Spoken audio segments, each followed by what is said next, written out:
This is macOS Ken. Wedbush raises its Apple target, taking a look at the upcoming watchOS and tvOS updates, and big doings in Apple retail. It is Thursday, the 8th of June, 2023.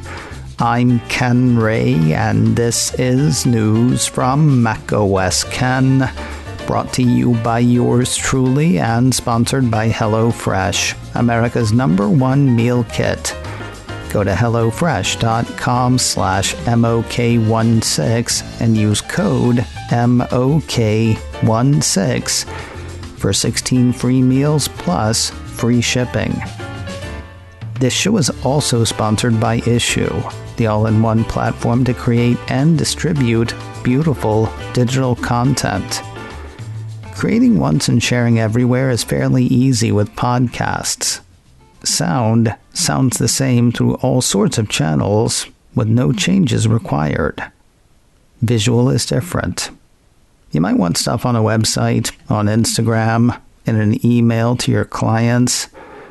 That can mean lots of reformatting, resizing, uploading, re-uploading.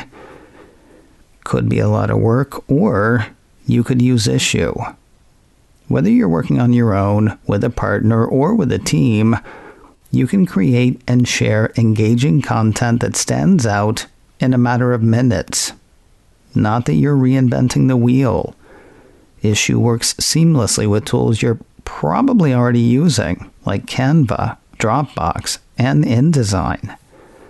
With Issue, you can create once and share everywhere.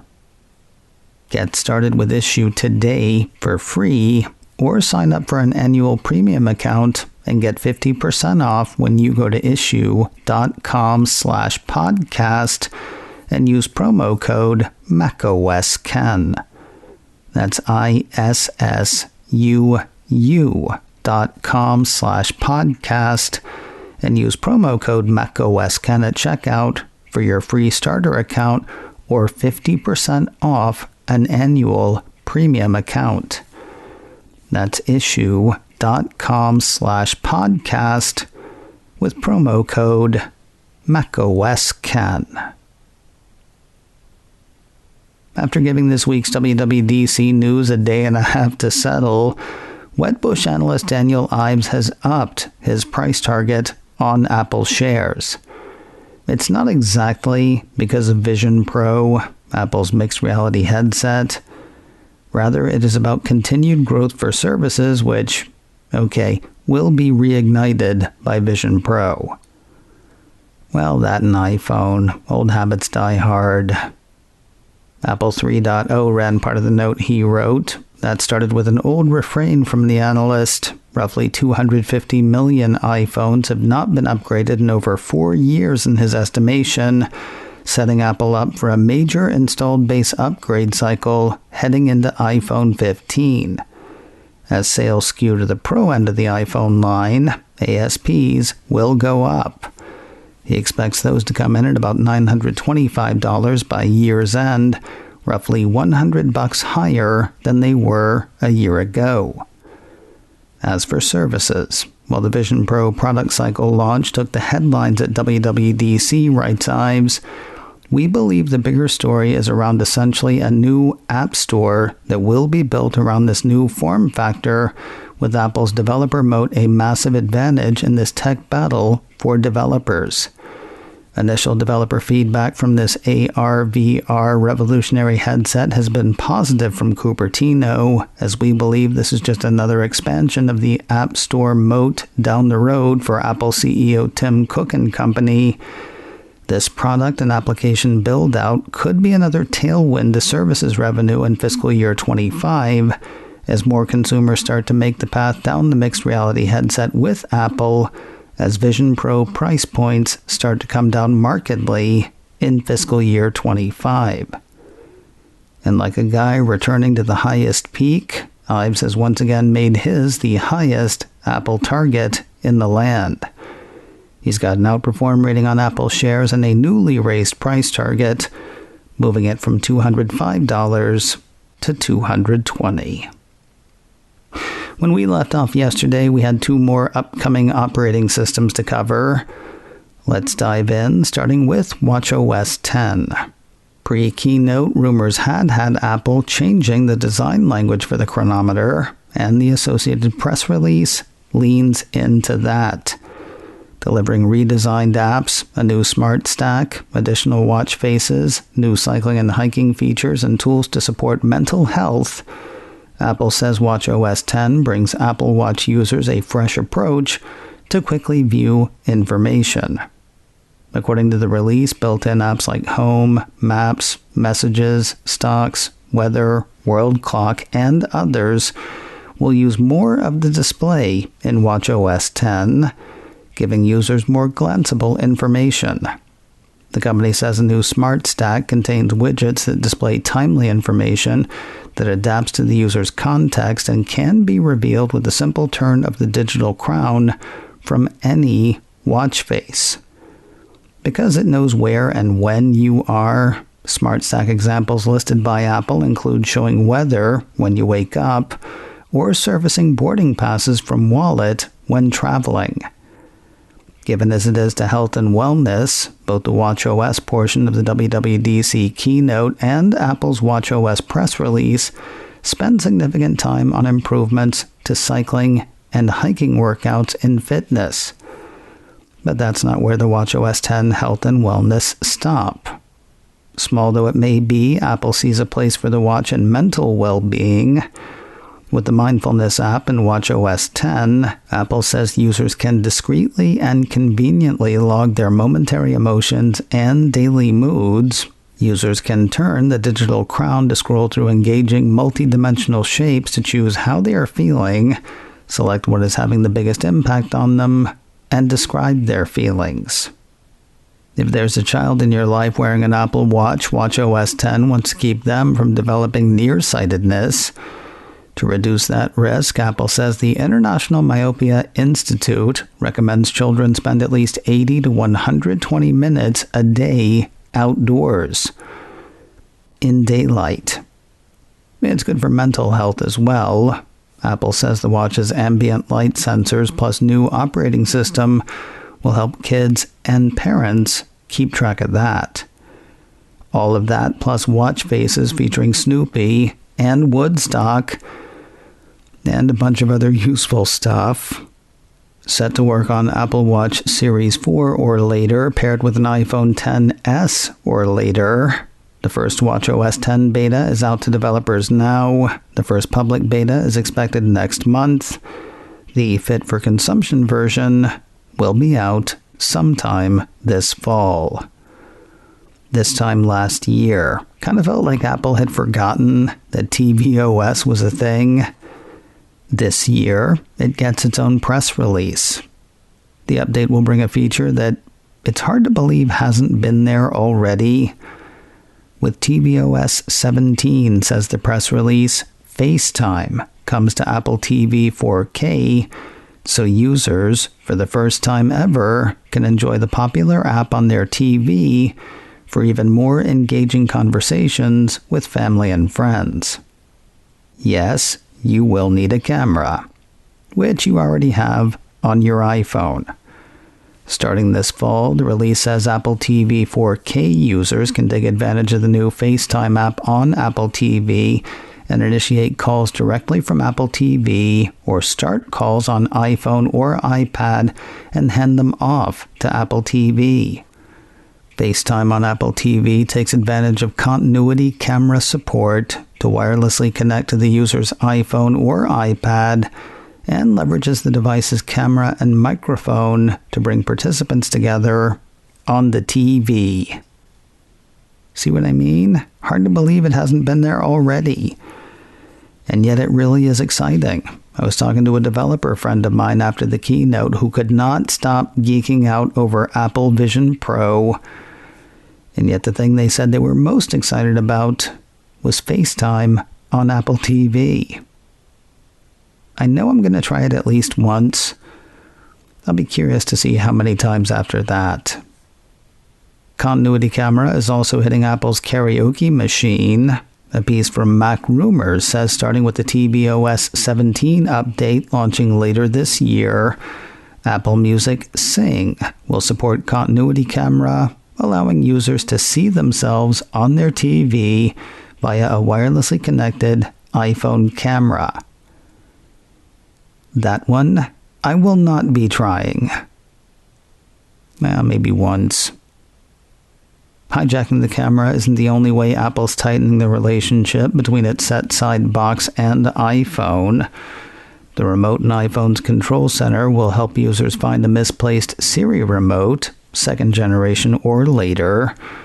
Using the iPhone remote to wake and control Apple TV will automatically switch the user to their profile on the device. Additional settings and preferences are now saved for each user profile, according to Apple, which I hope means I can stop having to turn off subtitles every time somebody else in my house uses the TV. I guess it's a kid thing. I don't know. While Apple's press release says tvOS will rock both Apple TV HD and Apple TV 4K, sounds like some of the features will be exclusive to the 4K version. I'm actually curious whether that's all of the Apple TV 4K versions or only the most recent ones. I haven't seen anything that says, but I will keep an eye out.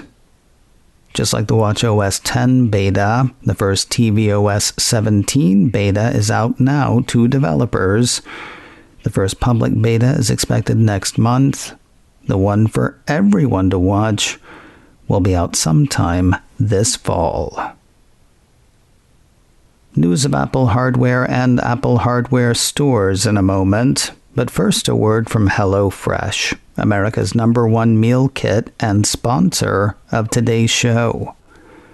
Trying something new is incredibly easy with HelloFresh. I've got cookbooks. Sometimes I look through them for recipes, only to be turned off by the number of ingredients I would have to buy. Ingredients I may never use again. Not a problem with HelloFresh. They deliver fresh, pre-proportioned ingredients so you have exactly what you need. And they're made to fit your lifestyle. Pescatarian, vegetarian, straight up meat and veggies. With 40 recipes a week from which to choose, you will always find meals everybody will enjoy. I've made some great meals with HelloFresh. Let me know what you make. Go to hellofresh.com/MOK16 and use code MOK16 for 16 free meals plus free shipping. That's hellofresh.com/MOK16 and use code MOK16 for 16 free meals. Don't miss this great offer on America's #1 meal kit. Get free shipping and 16 free meals with code MOK16 at hellofresh.com/MOK16.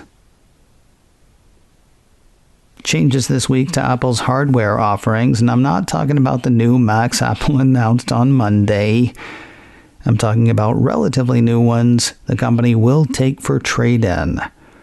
Mac Rumors ran a piece earlier this week saying that the company is now accepting trade-ins of the 13-inch M2 MacBook Air, the 13-inch M2 MacBook Pro, and last year's Mac Studio.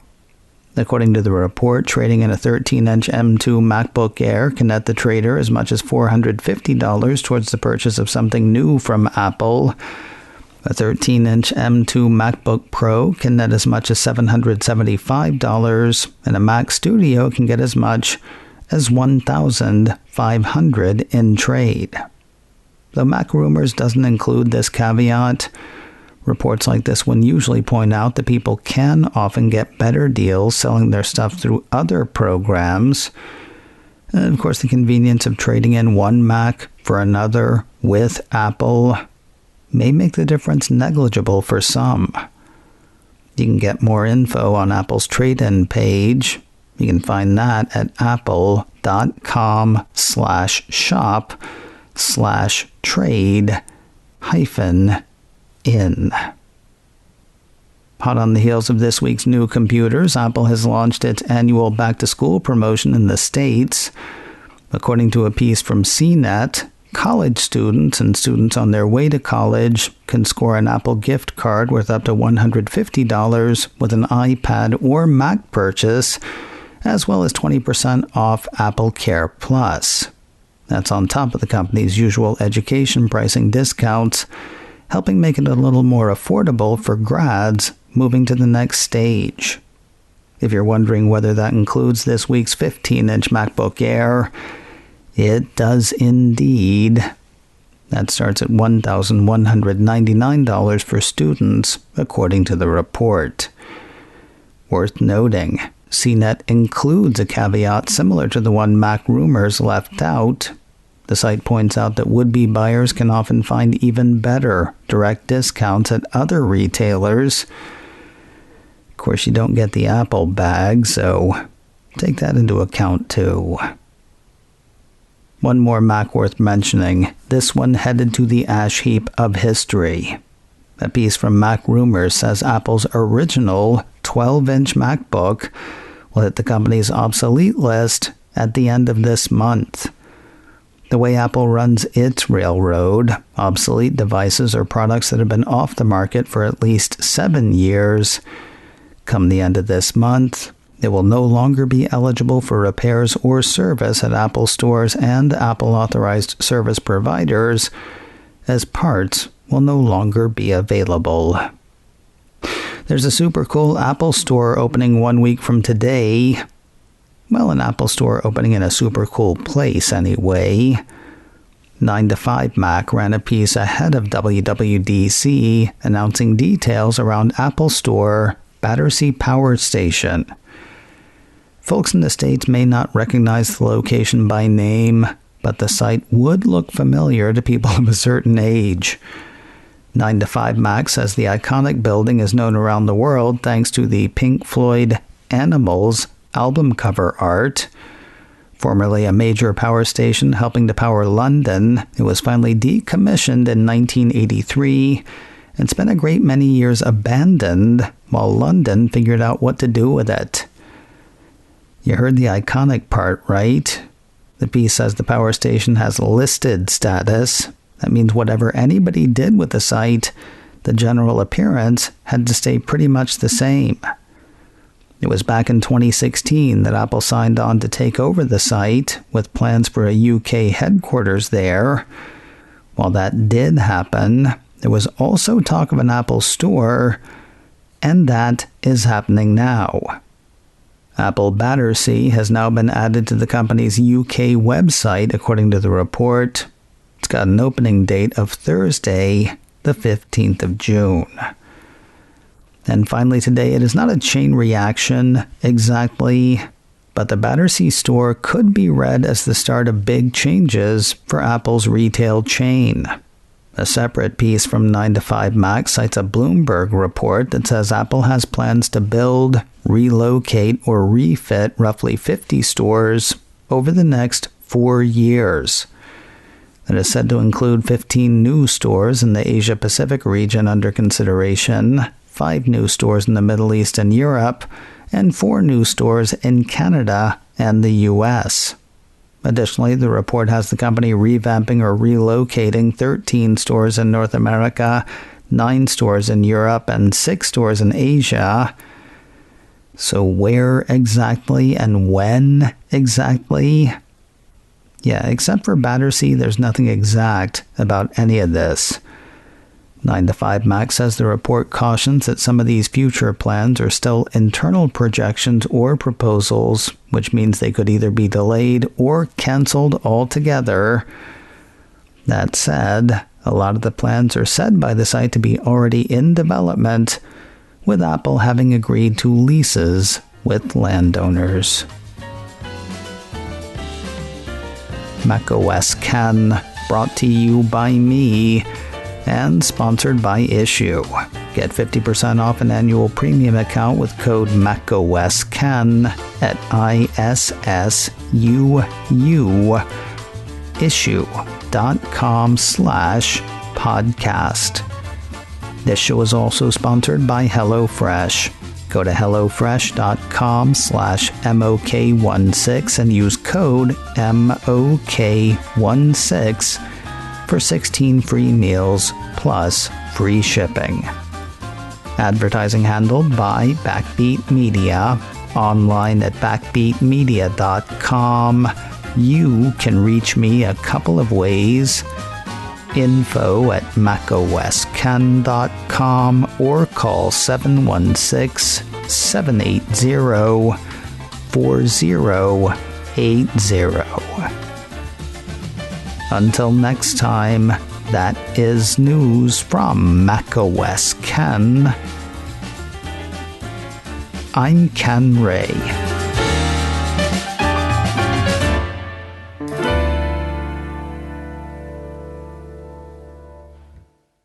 Ciao.